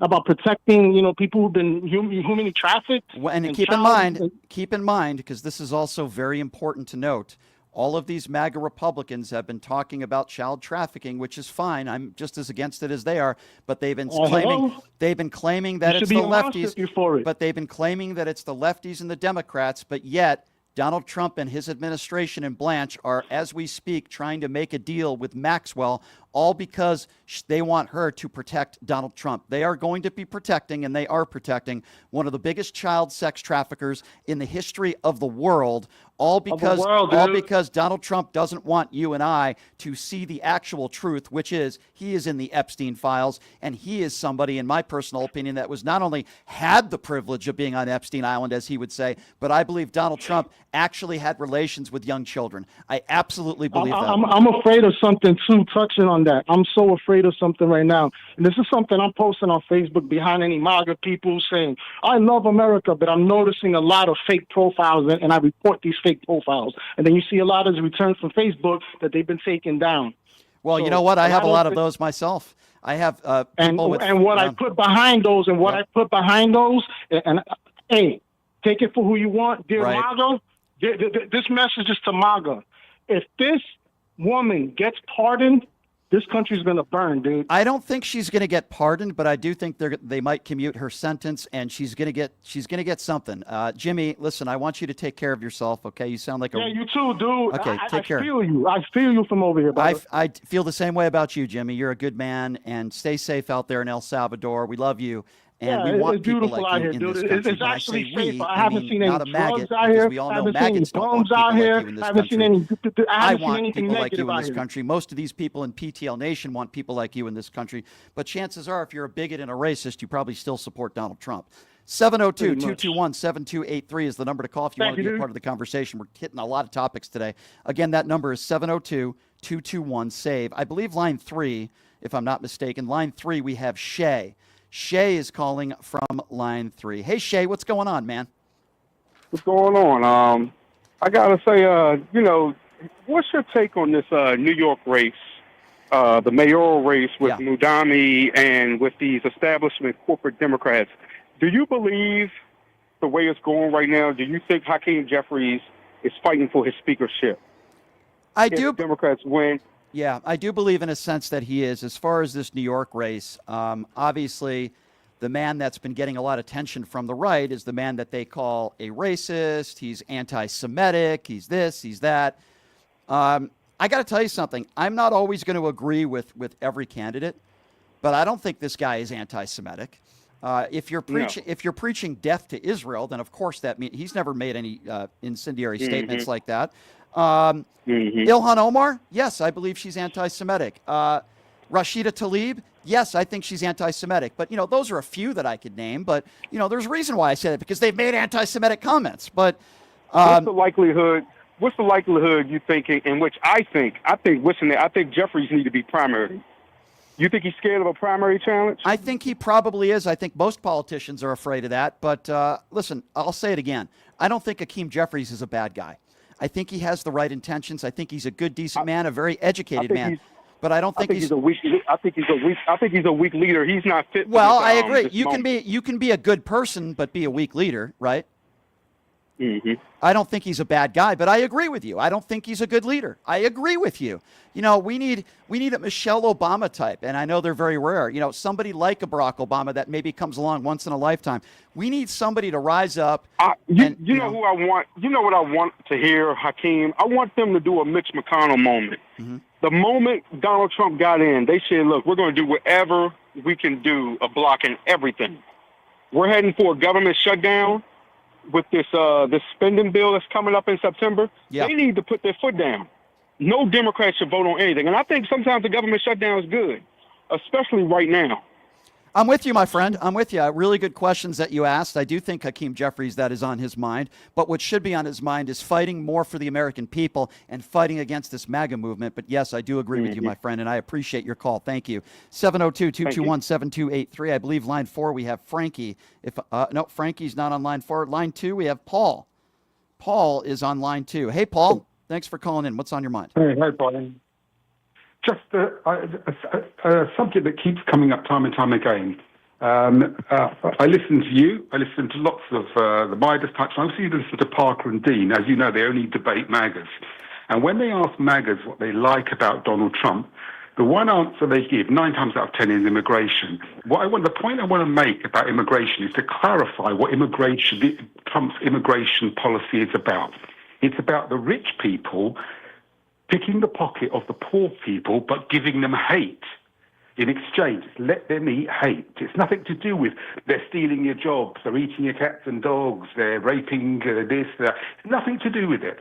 It's about feeding the poor people hate in exchange for them not noticing that the rich people are picking their pockets. That's all it is. And it's been going on for thousands of years, that thing. It's just been going on for thousands of years. This is what the oligarchy does to the stupid masses. They say, that guy over there is stealing your cookie. Meanwhile, they've got a plate of cookies a mountain high themselves. That's what it's about. Yeah. It's nothing to do with the job. I heard Stephen Miller on a terrible diatribe, a Nazi diatribe, about if we didn't have illegal immigrants in the country, there'll be no queues at the doctors, there'll be no traffic jams, there'll be no fentanyl. He went on this terrible diatribe, hideous to listen to. And that's what it's about. It's let them eat hate. Unfortunately, you said the word, right, Paul? The word hate. And yes, what drives me insane is that Donald Trump and so many in his MAGA movement are hateful people. They hate on people because of their sexuality. They hate on people because of the color of their skin. They hate on people because they're in poverty. Look at the way they're treating poor people in this country. They want to take over 15 million people off of Medicaid. Look at the billions and billions of dollars they want to take away from food stamps so that struggling families can put food on the table, while they're going to be giving the biggest tax breaks to the top 1% in the history of this country. It's sick. It's completely. As an aside, I've mentioned this before. Those typical magaloons, those Trump supporters with their single teeth and their tattoos, do they think that Donald Trump would let them in Mar-a-Lago? Do they really think they're really in his crowd? I watched a clip, actually, which nobody very rarely seen, of Trump backstage before one of his stupid rallies. And there's some supporters in front of him. And he looks at his security and he does a waving movement, like get them out of my way. And that, to me, epitomizes what he really thinks of his supporters. Nothing but the deepest contempt. If you go to these rallies, if you have been to any of these rallies, and sadly I went, and thanks to Ron Filipkowski, because he talked me into going to some of these Trump rallies, and I'm glad I did.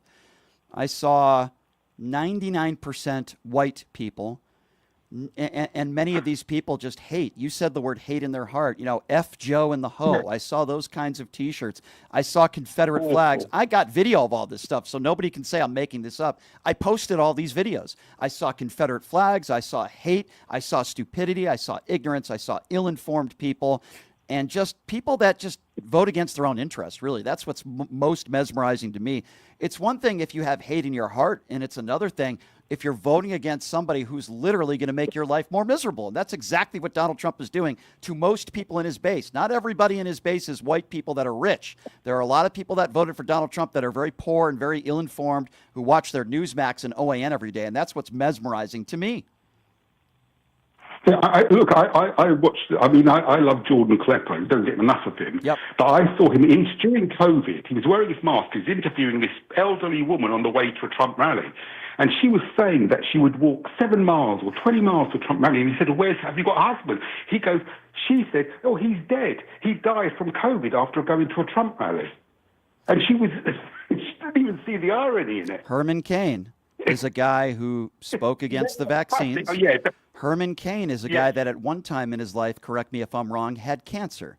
He shows up to one of Donald Trump's rallies. He gets COVID a few weeks later, and sadly, he passes away. I've interviewed Herman Cain before.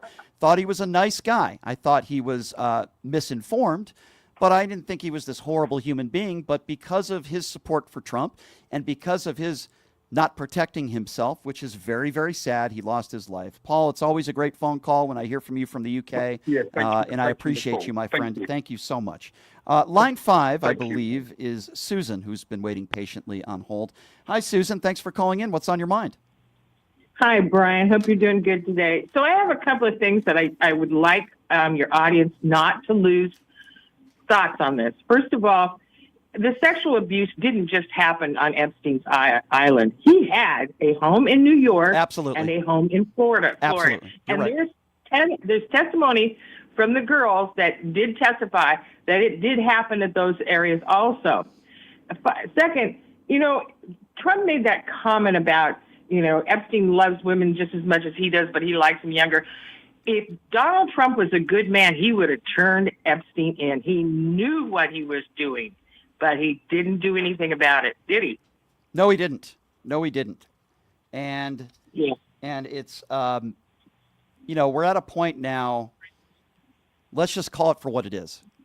The President of the United States is not only an adjudicated rapist, but was absolutely and is absolutely in the Epstein files. And I personally believe that he had relations with underage girls through Maxwell and Jeffrey Epstein. And that's why he's been acting so weird the last several weeks. That's why he doesn't want anybody talking about the Epstein list. It's why they're going to give a redacted version, not because they want to protect victims, but because they want to protect Donald Trump. Think about that for a moment.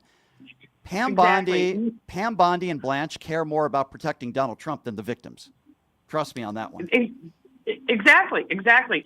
One final thing that you just mentioned earlier, you were talking, lots of people keep saying that Democrats need to do more. What is it do you guys think that they could do more? They just won this vote to take a vote about releasing Epstein's files, but of course, Mike Johnson, I'll tell you, next time you have a president that's, close to 80 years old, make sure that he steps down earlier than 3 months before an election. Make sure that everyone has the ability to vote on who they want to run for the presidency of the United States. Make sure you have a better message. Make sure that you're not so careful with your candidate. I don't blame Kamala Harris for any of that, by the way. I blame members of her staff. Don't be so careful. Be more aggressive. Stop being so nice. Start campaigning earlier. Kamala never had the opportunity to do that. Get people like, as I mentioned before, like the Chuck Schumers of the world and Nancy Pelosi's. Step aside. Thank you for your service. Step aside. We need younger people. We need stronger people. We need to give people bigger platforms, whether that that be an AOC, whether that be a Jasmine Crockett, whether that be an Eric Swalwell. These are the voices that we need to hear more of. Josh Shapiro, I know he's the governor. I know he's got a job right now. I'd like to see him at a higher power in office, if possible. These are the people that we need to hear more of, and that's the best answer I could give you, my dear, and I really do appreciate the phone call. It's a really good question that you ask, and I wish more Democrats would ask themselves that question. All right, let's close it out here at line 3. Let's go to Mark. Mark, what's going on, my man? Thanks for calling into PTL. What's on your mind?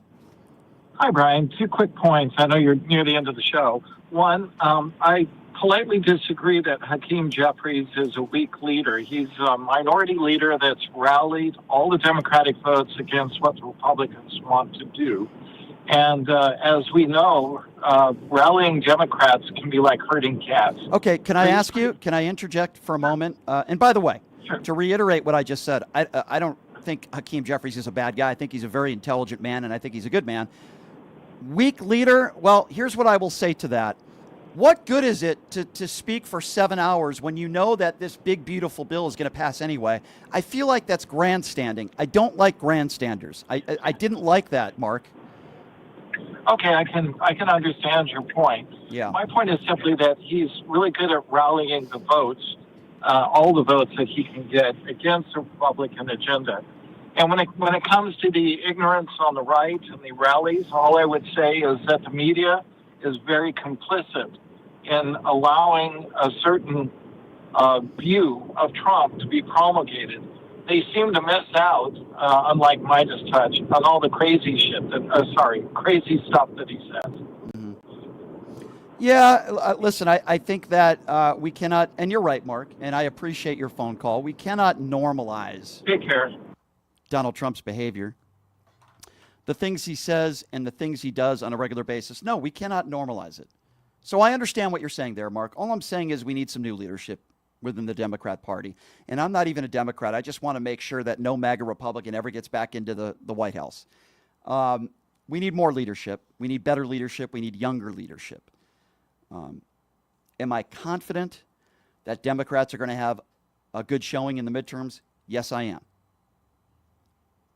Am I confident that a J.D. Vance type will not win the White House in 2028? No, I'm not. Because you need to show me some candidates that are going to be running for president that are going to beat him. Now, I do believe that will most likely be Gavin Newsom. I've said it before, and I'll say it again. If you ask me right now, and this could change. We've got a couple years, right? But I think it's going to be Gavin Newsom versus J.D. Vance. And I wouldn't be surprised if Donald Trump ran as vice president. Maybe not. But that's what I think we could see here. So, listen, this show is ever growing, and I'm very humbled by all of you that listen to this show. And it's growing by the day. At the same time, it's an independently owned radio show. So we rely on good people like you to help support what we do so we can keep the lights on here. How do you do that? Well, besides being in the YouTube chat, and of course we appreciate all your donations that you've made, the best thing to do is to go to pushingthelimits.live. Again, that website is pushingthelimits.live. So if you go to pushingthelimits.live, you can make monthly donations, $5, $10, $20 a month, whatever you can afford, we appreciate. We also have merchandise on there, PTL gear, PTL hats, shirts, you name it, we sell it on there. So that's the best thing you can do to help support me, besides what so many of you already do, which is listen to the show and then spread the word to others, which means the world to me.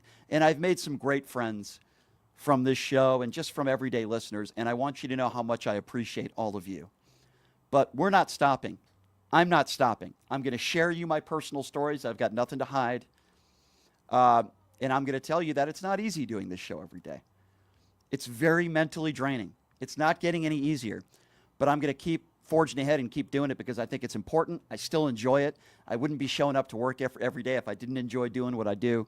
And, a big reason for that is because of all of you out there that are listening. So tomorrow on the show, you've seen her on the cover of Vogue, Cosmopolitan, even Playboy. She's an international model, but more importantly, she is a former MAGA socialite. She was a huge MAGA supporter. She has completely flipped. She is anti-Donald Trump beyond you could even imagine. I went to some Kamala Harris rallies with her. She's agreed to co-host with me tomorrow. She's awesome. She's going to talk to us how she got out of the cult, and she's going to take phone calls. Her name is Ana Braga. She's an awesome person. On Wednesday, the lady who's running against Lauren Boebert in Colorado, Trisha Calvarese, will be joining us. So we've got some more special guests coming up the rest of the week. Thanks, everybody, for joining us. Thanks to Mark Hayes for doing a great job on the board. We'll see you tomorrow, same time, same place. Have a great day, everybody.